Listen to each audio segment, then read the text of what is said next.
Just a little video here on like the OBD2 stuff and car scanner or talk. Now, some people sort of get to here and this is just troubleshooting my video. It says connected here, which means connected to our dongle, our little Bluetooth dongle. But this always says like disconnected.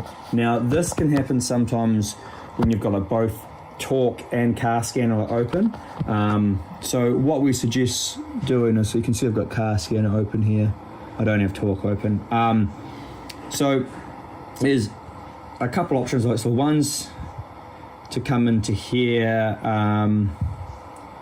What we normally do is to come in here, see if you got like sort of are both open. If you do, you can go clear all, then scroll down from the time, click reboot, and then just open one app and like go through it all again. So our head unit is connected to the dongle, that is like fine, but something is like going on there, and it's sort of like normally because you have like sort of both apps open, you've got talk and car scanner open.